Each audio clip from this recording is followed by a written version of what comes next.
전 13장 26절부터 33절까지 말씀 자리에 일어나서 우리 한 절씩 교독을 하겠습니다. 사도행전 13장 26절에서 33절 말씀. 사람들아 형제들아 아브라함의 줄기에 속한 자손들아 너희 가운데 하나님을 두려워하는 모든 자들아 그분께서 이 구원의 말씀을 너희에게 보내셨거늘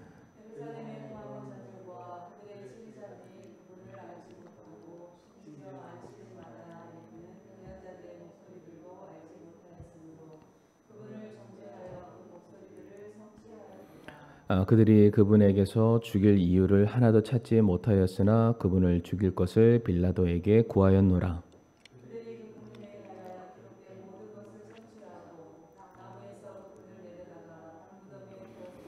하나님께서 그분을 죽은 자들로부터 살리셨으므로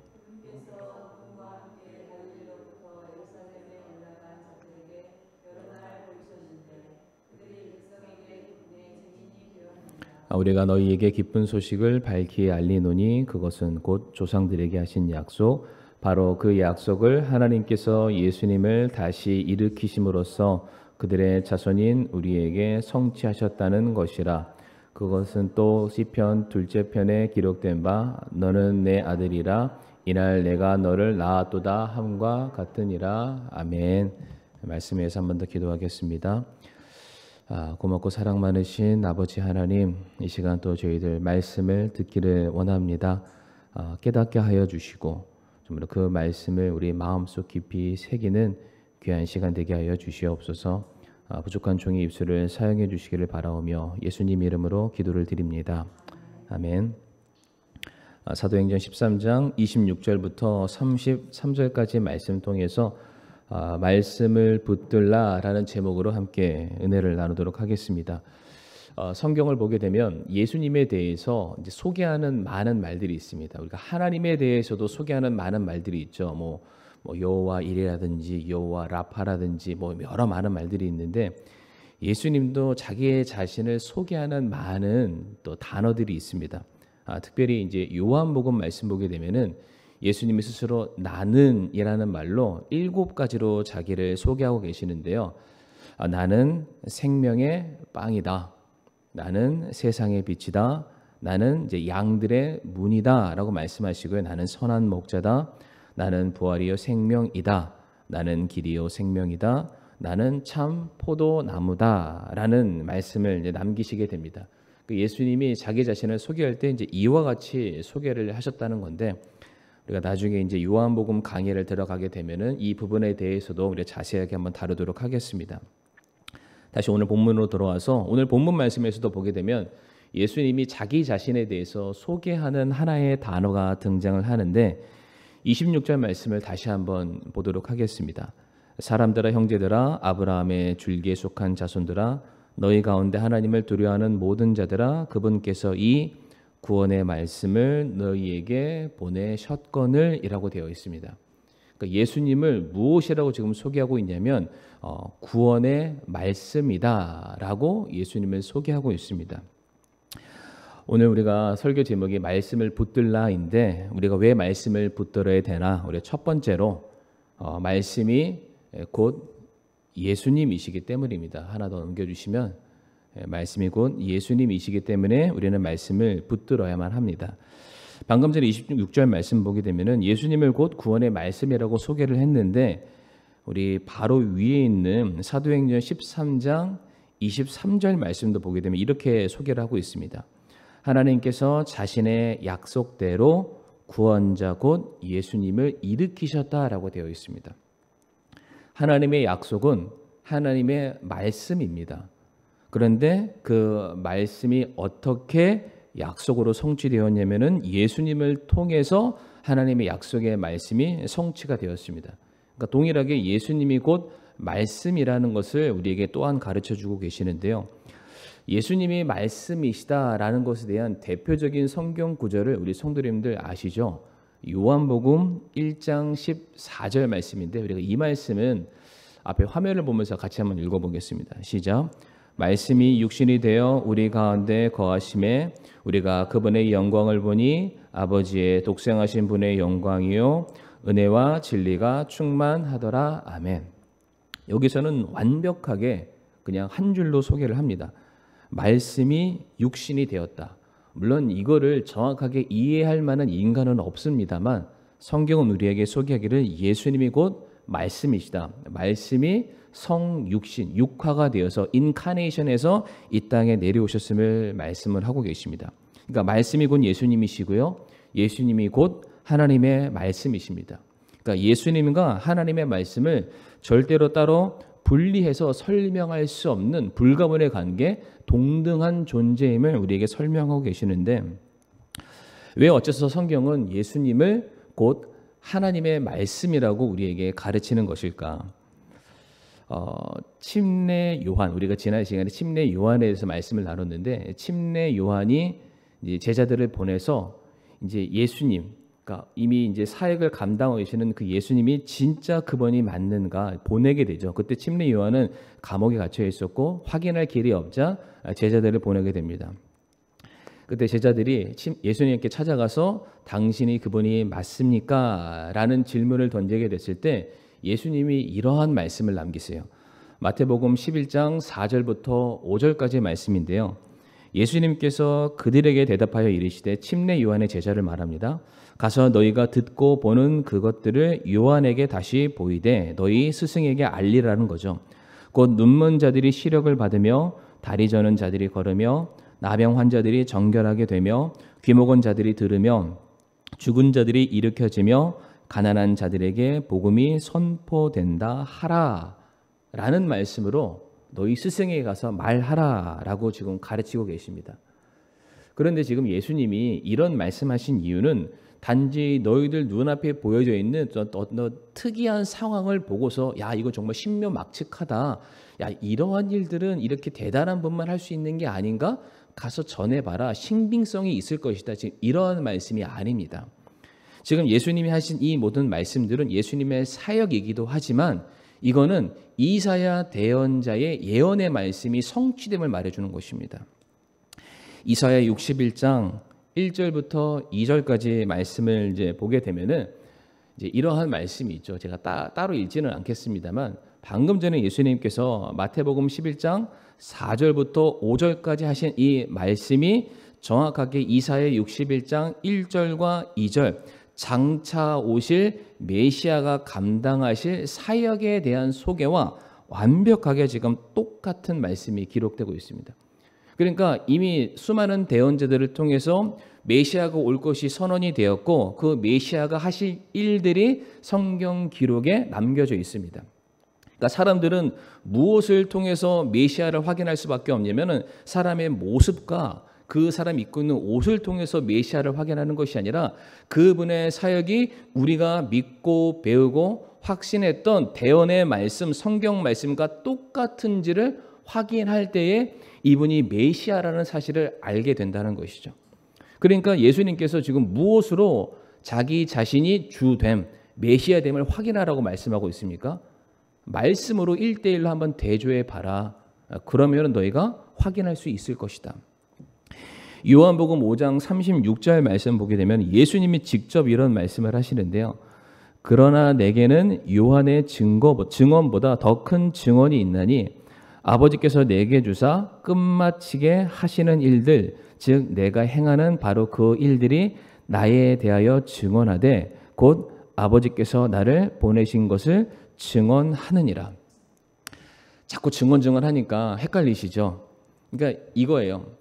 침례 요한을 비롯해서 수많은 대언자들은 하나님이 주신 말씀만을 사람들에게 그냥 전달한 거예요. 스피커의 역할을 한 겁니다. 통로의 역할만 한 거고 손가락질만 하는 거예요.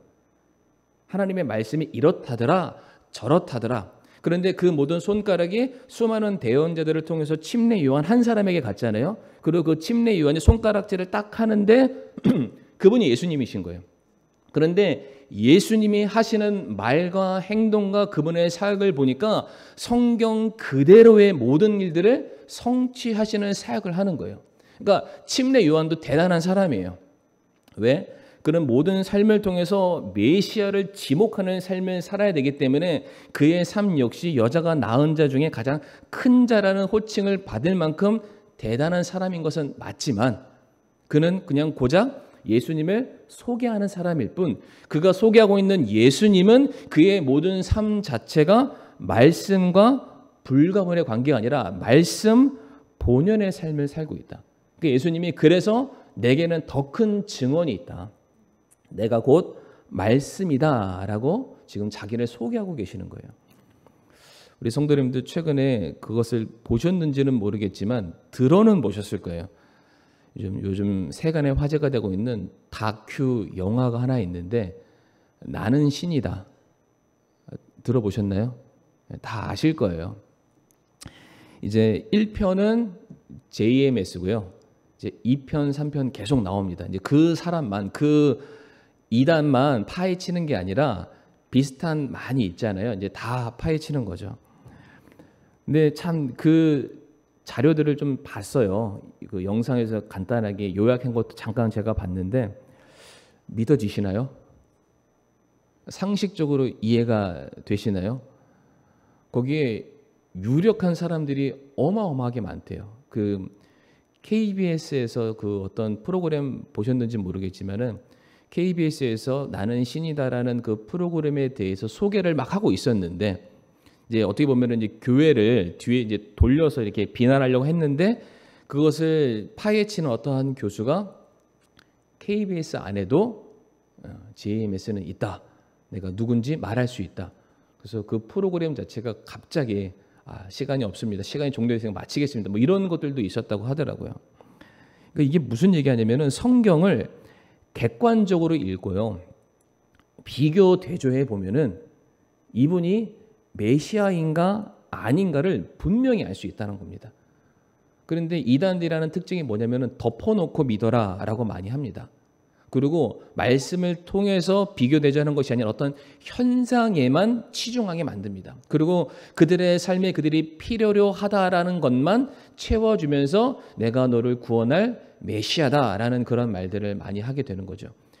그래서 이 땅에 자칭 메시아라는 사람이 한 50여 명 가까이 되는데 세상에 대한민국에만 한 38명 정도 있다고 합니다.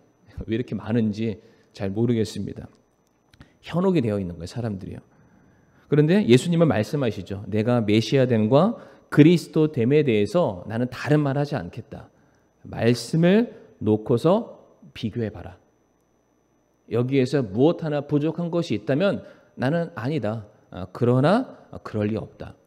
사도행전 17장 11절 말씀 보게 되면은 베레아 교회가 나옵니다. 베레아 교회 굉장히 유명한 교회인데 이 베레아 교회는 하나님의 말씀을 사모하는 성도들로 가득 찼습니다.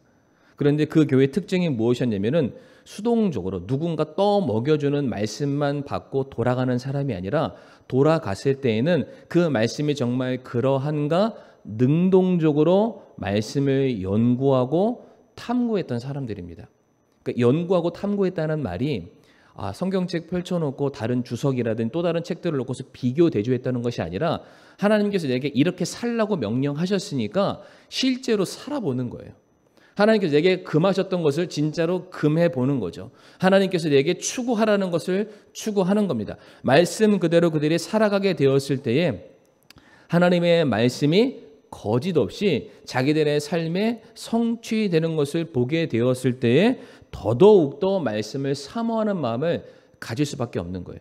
그러니까 인간으로서는 경험하지 못하는 살아있는 말씀의 역사를 경험하게 되었을 때에 소위 말하는 말씀에 대한 중독으로 빠지게 되는 거죠. 요한복음 5장 39절 말씀 보게 되면은 성경 기록들을 탐구하라. 너희가 그것들 안에서 영원한 생명을 얻는 줄로 생각하거니와 그것들은 곧 나에 대해 증언하는 것이다 라고 말씀하시죠. 그러니까 우리가 성경을 보면 성경을 탐구하면 성경을 묵상하면 곧 거기에서 주님을 찾게 될 것이고요. 주님을 만나게 될 것이고요. 그로 말미암아 우리의 믿음이 더욱더 견고해질 수 있음을 성경이 가르치고 있습니다. 다른 말로 우리는 성경을 통해서만이 예수님을 알 수 있고요. 성경을 통해서만이 예수님이 우리의 그리스도 되심을 확인할 수 있고요. 우리는 성경을 통해서만이 예수님이 곧 하나님의 아들이시고 구원자 되심을 우리가 알 수 있다는 것입니다. 근데 우리가 안 보니까 모르는 거죠. 모르니까 안 믿는 겁니다. 혹시 그런 말 들어보셨나요? 아는 만큼 보인다. 그런데 이 뒤에 말도 있어요. 보인 만큼 행동한다. 그러니까 행동하려면 알아야 된다는 거예요. 행동 안 하는 거는 죄송한 말입니다. 모른다는 거예요. 조금 더 나쁘게 표현하면은 무식한 겁니다. 그렇지 않아요? 우리가 모르는 사람 가르쳐 주잖아요. 행동하라고. 그러니까 우리가 예수님을 알기 원하면 어떻게 될까요? 예수님을 찾기 위해서 계룡산으로 가야 되나요? 아니죠. 하나님의 말씀을 더 가까이 해야만 합니다. 왜? 예수님은 성경을 통해서만이 자신을 드러내신다라고 말씀하고 계셨고 우리는 말씀을 통해서만이 예수님을 발견하게 되고요. 우리는 말씀을 통해서 발견한 예수님의 발자취를 따라서 그분의 제자된 삶을 우리가 살아갈 수 있기 때문입니다. 그래서 우리가 예수님을 더 사랑하길 원한다. 정말로 예수님을 만나길 원한다. 그리고 예수님을 내 삶의 소망으로 삼기를 원한다. 어떻게 될까요? 말씀을 가까이 해야만 합니다.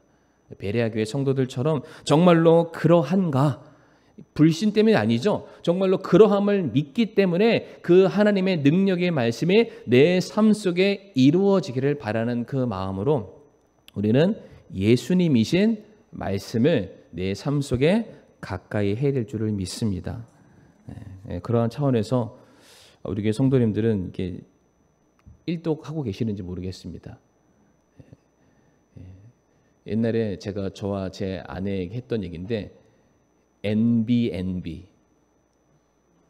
N이요. M이 아니고 NBNB 굉장히 거룩한 용어인데 No Bible, No Breakfast. 성경을 읽지 않는 자 아침도 먹지 말아라. NBNB. 그래서 제가 그냥 저희 아내한테 그랬어요. 아침에 딱 일어나서 뭐 하다가 시간 지나다가 성경 뭐지? 기도 안 했어? 성경 안 봤어? NBNB. 이게 저에게 유행어가 됐으면 좋겠습니다. NBNB. 어디 가서 말씀하지 마세요. 두 번째로 왜 우리가 말씀을 붙들어야 되는가? 우리가 예수님을 멸시하지 않기 위해서 우리가 말씀을 붙들어야만 합니다. 요한복음 5장 38절 말씀 보면은 이렇게 우리에게 말씀을 주고 계시는데요. 또 그분의 말씀이 너희 속에 거하지 아니하나니 이는 그분께서 보내신 이를 너희가 믿지 아니하기 때문이라라고 되어 있습니다. 그러니까 믿음이 없음, 믿지 않는 것, 예수님을 향한 불신과 불순종은 어디에서 비롯되냐면 말씀이 없기 때문이에요. 말씀이 우리 속에 거하지 않기 때문입니다. 그러니까 말씀을 보지 않으니까, 말씀을 탐구하지 않으니까, 말씀이 내 안에 거하지 않게 되니까 우리는 예수님을 볼 수가 없는 겁니다. 그리고 예수님께서 우리들의 삶의 주인 되심을 확인할 길이 없는 거예요. 그러니까 두려움이 없는 거죠. 말씀에 대해서 거리낌이 없어지는 거죠. 부담감이 사라지게 되는 것입니다.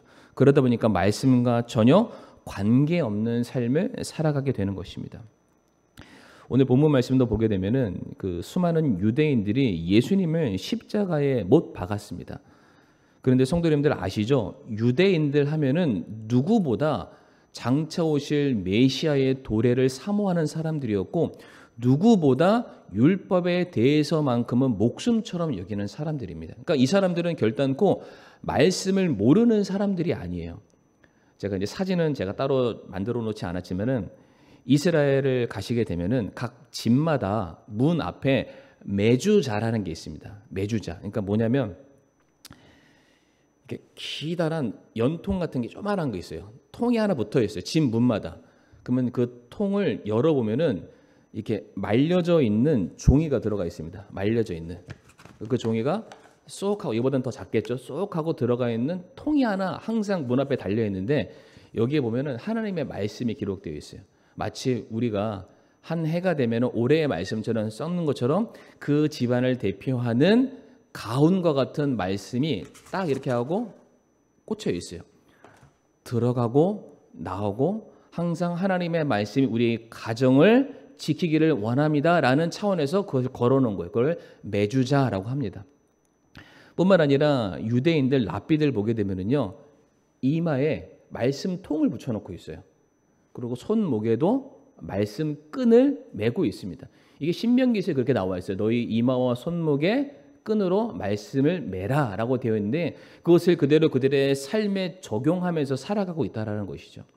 그리고 랍비들의 경우에는, 그러니까 랍비들의 경우에는 이제 전통 유대인들이 되기 위해서는 아이가 태어나잖아요.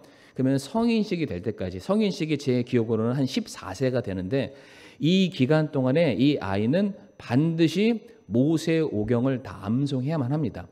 모세 오경을 암송해야만 성년식을 할 수 있어요. 그러니까 우리나라에서는 이 상투 이런 거 있잖아요. 그런 식으로 이걸 해야 돼요. 그러니까 만약에 우리 반석교회 성도가 되기 위해서 모세 오경을 외워야 된다. 그럼 여기 아무도 안 계실 수도 있어요. 그 정도예요. 그리고 그 정통 위대한 랍비는 어느 정도냐면요. 제가 진짜 봤는데 예를 들어서 성경책이 있잖아요. 그러면 우리는 어디 찾으세요면 이제 막 찾는데 한참 걸리시죠. 그분들한테는 그렇게 할 필요가 없습니다. 성경 몇 페이지 몇 단에 몇 번째 단어가 뭡니까? 라고 하면은 사랑, 화평, 믿음 얘기를 해요. 그 정도입니다.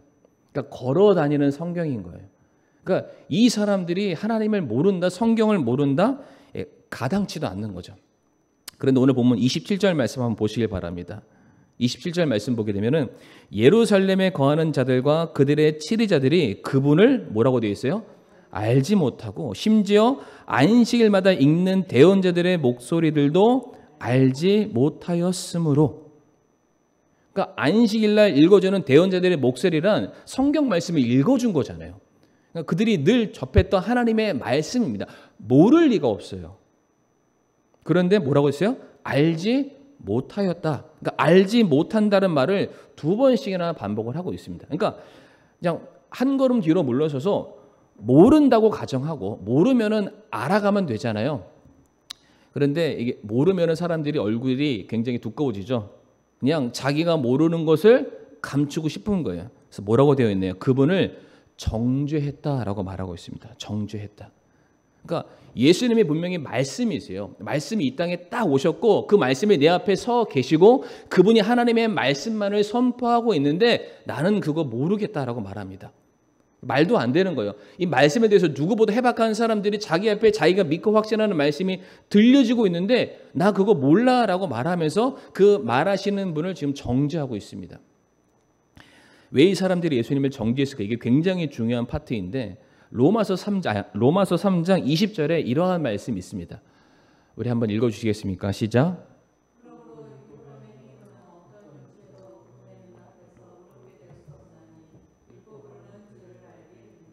아멘. 율법을 통해서 뭐를 알게 되나요? 죄를 알게 된다. 율법은 곧 하나님의 말씀이고요. 하나님의 말씀은 진리의 말씀입니다. 그러니까 우리는 진리를 통해서만이 옳고 그름과 선과 악과 죄와 공의를 분별하고 깨달을 수가 있습니다. 그런데 예수님은 율법을 완성하신 분이세요. 그러니까 처음에도 말씀드렸지만은 예수님과 하나님의 말씀을 나누어서 설명할 수가 없습니다. 그러니까 예수님 자체가 말씀이신데 성경에서는 말씀을 또 무엇으로 표현하고 있냐면은 말씀이 곧 거울이다라고 소개를 하고 있습니다. 갈라디아서 말씀을 보게 되면은. 그러니까 지금 유대인들 앞에 누가 나타났냐면 거울이 나타난 거예요. 그래서 사람들이 거울을 통해서 자신의 모습을 드디어 제대로 보기 시작한 겁니다. 그랬더니 그 거울을 통해서 나 자신을 딱 봤는데 나는 내 머릿속으로 상상하기를 나는 굉장히 잘생겼고 나는 굉장히 나이스하게 생겼고 아무런 문제가 없을 거라고 생각했는데 진짜 거울 앞에 나 자신을 비춰보는 순간 내 모습이 형편없다라는 것을 발견하게 된 거죠. 특별히 그 거울은 백설공주의 거울처럼 너가 죄인이다. 네가 이 세상에서 가장 못생긴 부정한 사람이다라는 것을 말해주는 그런 거울인 거예요. 그 거울 앞에 섰을 때 사람들이 무슨 생각을 했을까요? 이 거울만 없으면, 이 말씀만 없으면 내가 죄인이라는 게 폭로당하지 않는 거예요. 그러니까 어떻게 해요? 부정해 버리는 겁니다. 이 절대적인 진리의 말씀만 없으면 나는 내가 원하는 대로 살 수 있고 내가 원하는 삶이 정의가 될 수 있는데, 진짜 정의가 나타나니까 내가 그동안 해왔던 모든 것들이 가짜라는 게 판명이 돼버리는 거예요. 그러니까 사람들이 예수님을 만나게 되자 거부해 버리는 겁니다. 예수님을 십자가에 못 박아 버리는 거죠. 이거는 조금 번외의 얘기인데, 우리 가인과 아벨 사건에서 가인이 아벨을 쳐 죽였습니다. 왜 죽인지 아시는 분? 그러니까 화딱지 나서. 물론 맞습니다. 그런데 그 죽이게 된 계기 중에 하나가 제사에 있었잖아요. 여러 가지 많은 해석이 있지만 오늘 본문을 통해서 드릴 수 있는 해석은 뭐냐면, 가인이 아벨을 죽였던 것은 아벨이 죽으면 아벨에 드렸던 제사는 사라지는 겁니다. 내가 드리는 제사만 유일한 제사가 되는 거예요. 하나님이 명령하신 제사는 따로 있지만 나는 내가 원하는 방식대로 하나님을 섬기기를 원하는 거예요. 그러니까 아벨을 죽여버린 거예요. 그러니까 지금 유대인들의 특징이 뭐였냐? 그들이 바리새인, 서기관, 사두개인 누구보다 말씀에 철저한 사람이었지만은 예수님이 그들을 바라보면서 독사의 자식들이라고 얘기를 하셨어요. 너희가 2배나 더 많이 사람들을 지옥 가게 한다. 왜 그랬을까요? 그들은 성경 말씀을 자의적으로 해석했어요. 선택적으로 그것을 자기가 가져갔고요. 또한 모든 말씀에 대한 판단의 기준을 하나님께 둔 것이 아니라 자기 자신이 가지고 있었습니다. 그러니까 결국에는 누구보다 하나님의 말씀을 잘 아는 사람들이었지만은 그럼에도 불구하고 누구보다 하나님의 말씀을 멸시하는 사람이 유대인들이었습니다. 시편 말씀 보게 되면은 하나님의 말씀을 불순종하는 자를 뭐라고 소개하고 있냐면, 시편 107편 10절에서 11절 말씀에 어둠과 사망의 그늘에 앉은 자들이 고난과 쇠사슬에 매인 것은 그들이 하나님의 말씀을 거역하며 지극히 높으신 이의 계획들을 멸시하였기 때문이라. 사람들이, 유대인들이 예수님을 십자가에 못 박으면서 뭐라고 말하는지 아십니까? 신성 모독하는 자라고 얘기했습니다. 진짜 신인데 인간 나부랭이들이 자기네들이 신이 돼서 예수님을 판단하는 자리에까지 가게 된 거예요. 예수님 어떻게 한 거예요? 멸시한 겁니다. 멸시한 거. 말씀을 불순종하는 사람들은 누구를 멸시하는 건가요? 예수님을 멸시하는 겁니다. 그러니까 말씀 자체를 놓고 하나님, 제가 어쩔 수 없는 상황이었어요. 내가 나중에 할게. 뭐 이런 식으로 우리가 말씀을 놓고서 이렇게 막 저울질하듯이 막 재잖아요. 그런데 성경은 그 본질과 그 마음의 속내를 뭐라고 말하냐면은, 그렇게 하는 행위 자체가 네가 말씀이신 예수님을 멸시하는 것이다라고 우리들에게 가르치고 계십니다. 요한에서 3장 24절 말씀 보면 이렇게 되어 있습니다. 그분의 명령들을 지키는 자는 그분 안에 거하고 그분은 그 안에 거하시나니 그분께서 우리에게 주신 성령으로 말미암아 그분께서 우리 안에 거하시는 줄 이로써 우리가 아느니라. 성령께서 우리 안에 거하시는 것을 어떻게 하냐? 우리가 말씀대로 살아가는지를 통해서 우리 안에 주인 예수님이 계신지를 알 수 있다라고 말을 하죠. 그러면 반대로 내가 말씀에 불순종하고 말씀과 위배되는 삶을 살아가고 말씀에 대해서 전혀 이것을 내 마음에 안중에 안 두고 살아간다? 그러면 나는 뭡니까? 성령과는 상관없는 사람이라는 거죠. 그분을 멸시하는 사람이 될 수밖에 없음을 가르쳐주고 있습니다. 우리 사랑하는 성도님들은 얼마나 말씀에 따라 순종하며 살아가고 계십니까? 하나님의 말씀은 결코 이게 취사 선택할 수 있는 차원의 것이 아님을 꼭 기억해 주시기를 바랍니다. 우리가 하는 행동들이 정말로 내가 주님을 나의 인생의 왕으로 내 구조로 모셔드리는 것인가? 아니면 그분을 멸시하고 십자가에 못 박는 것인가? 이것은 우리가 그 십자가를 못 박는 현장이 있었기 때문이 아니라 지금도 우리가 주님의 말씀에 순종하지 않는다면 우리는 예수님을 부인하는 자, 예수님을 멸시하는 자, 예수님을 십자가에 못 박는 자가 될 수 있다는 것입니다. 그러니까 정말로 주님을 사랑한다면 주님의 말씀에 따라 순종하시는 저와 성도님들이 되기를 바라겠습니다. 마지막 세 번째인데요. 말씀을 우리가 붙들어야 되는 이유 세 번째, 반드시 성취되기 때문입니다. 하나님의 백성이라고 자부하는 사람들이 예수님을 정죄하고 십자가에 못 박았습니다. 그래서 마치 겉으로 보기에는 예수님의 모든 사역들이 무위, 실패로 돌아간 것 같아요. 예수님께서 이 땅에 내려오신 모든 사역들이 십자가로 말미암아 그냥 다 실패로 그냥 완전히 그 계획들이 무산된 것처럼 보여집니다. 그런데 화면 한번 띄워주시겠습니까? 그럼에도 불구하고 27절과 29절 말씀 보게 되면 어떠한 단어가 반복적으로 나와 있습니까? 성취되었다라고 말합니다.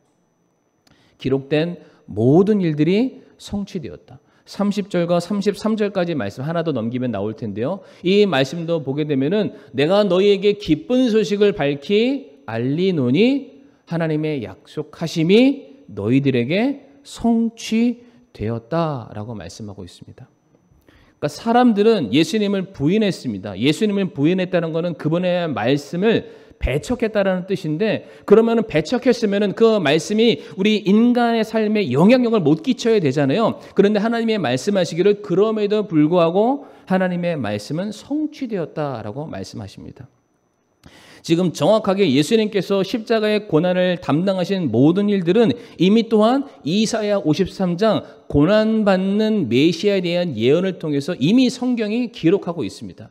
다 읽지는 않겠습니다. 지금 우리 사도행전 13장 27절부터 33절에 나와 있는 모든 내용들이 지금 동일하게 이사야 53장 6절부터 8절에 나와 있는 모든 말씀 가운데 똑같이 기록이 되어 있습니다. 그러니까 말씀이 성취됐잖아요. 근데 이 말씀 성취가 누구를 통해서 성취됐습니까? 말씀을 거절하는 사람들을 통해서 하나님의 말씀이 성취가 됐습니다. 그분들은 예수님을 고발함으로 말미암아 십자가에 내어줘서 그분의 사역을 이 땅에서 중단시키는 일에 쓰임 받았지만은 결국 그것이 하나님의 말씀을 성취하는 일에 쓰임 받는 하나의 도구에 불과했다. 그러니까 하나님의 말씀은요, 하나님의 사랑하는 사람들을 통해서도 그 말씀이 이 땅에 이루어지지만 반대로 하나님을 사랑하지 않고 하나님을 부인하고 배척하는 사람들을 통해서도 하나님께서는 자신의 뜻을 이루어 가시게 됩니다. 예레미야 33장 2절 말씀 보게 되면은 제가 너무나도 좋아하는 말씀인데요. 그것을 만든 자 주, 그것을 조성하고 굳게 세운 자 주가 이같이 말하노니 주가 그의 이름이니라. 그러니까 주님을 어떻게 설명하냐면은 그분은 모든 것을 계획하시는 분이시고 모든 것을 이루어 가시는 분이시고 그 모든 것들을 완벽하게 성취해 내시는 분이시다. 그러기 때문에 그분의 이름이 주다라고 설명을 하고 계시죠. 그러니까 모든 인간들은 하나님의 말씀과 계획을 이루기 위한 도구에 불과합니다. 그런데 중요한 것은 내가 어떻게 쓰임 받느냐에 따라서 내가 맺어지는 열매는 달라집니다. 갈라디아서 6장 7절부터 9절까지 말씀 같이 한번 읽어보실까요? 시작. 속지 말라. 하나님은 조롱당하지 아니하시나니 사람이 무엇을 심든지 또한 그것을 거두리라. 자기 육신에게 심는 자는 육신으로부터 썩는 것을 거두되 성령에게 심는 자는 성령으로부터 영존하는 생명을 거두리라. 우리가 잘 행하는 가운데 지치지 말지니 우리가 기진하지 아니하면 정하신 때에 거두리라. 아멘. 반드시 성취될 하나님의 말씀 앞에 순종하는 자는 동역자로서 칭찬받는 종으로서 하나님께 놀라운 상급을 받게 될 것입니다. 그러나 반대로 반드시 성취될 하나님의 말씀 앞에서도 그것을 부정하고 부인하는 자는 책망받는 자로 드러나게 될 것입니다. 그러니까 하나님을 사랑한다라고 말하는 자는 정말로 그 말씀에 자기의 인생을 걸어야만 합니다. 왜? 그 말씀은 반드시 이루어지기 때문입니다. 우리 성도님들은 혹시 삶의 마지막 무엇으로 열매를 거두기를 원하십니까? 이미 확정된 하나님의 말씀, 거짓이 없고 반드시 이루어질 하나님의 말씀 위에 신앙의 뿌리를 내리기를 원하십니까? 아니면 겉만 번지르르 하고 속빈 강정의 껍데기에 지나지 않는 배설물과 같은 이 세상에 뿌리를 내리시며 살아가시겠습니까? 그런 말이 있습니다. 내가 무엇을 붙들고 있으면 그 붙든 것이 나를 붙든다라는 말이 있습니다. 그렇잖아요. 만약에 이렇게 커다란 막 물줄기가 막 흘러내려서 내가 떠내려가지 않기 위해서 내가 전봇대나 두꺼운 나무에 내 몸을 의지하고 있으면은 그 나무가 나를 지켜줍니다. 마찬가지죠. 내 인생 가운데 내가 영원한 하나님의 말씀, 변함없는 하나님의 말씀, 반드시 말씀 그대로 1.1핵도 바뀌는 것 없이 명확하게 이루어진 하나님의 말씀을 내가 소유하고 그 말씀대로 살아간다면 그 말씀이 우리에게 영원한 상급으로 다시 한번 갚아주시게 될 것입니다. 정말로 이 일에 우리들의 모든 몸과 마음을 드릴 수 있는 저와 우리 사랑하는 성도님들이 되기를 바라겠습니다. 오늘 말씀을 붙들어야 될 세 가지 이유를 살펴봤는데요. 말씀이 곧 예수님이시기 때문입니다. 그렇기 때문에 우리는 가까이 할 수밖에 없고요. 말씀에 불순종하는 것은 우리가 주님을 멸시하는 것이기 때문에 우리가 더더욱 더 말씀을 붙들 수밖에 없고, 또한 말씀은 반드시 성취되기 때문에, 성취된다는 것은 그에 따른 결실과 열매가 있기 때문에 그것을 우리가 얻기 위해서라도 우리는 말씀을 붙들어야만 할 것입니다. 이 일에 우리들의 모든 마음을 드릴 수 있기를 바라면서 이 시간 함께 머리 숙여 기도하도록 하겠습니다.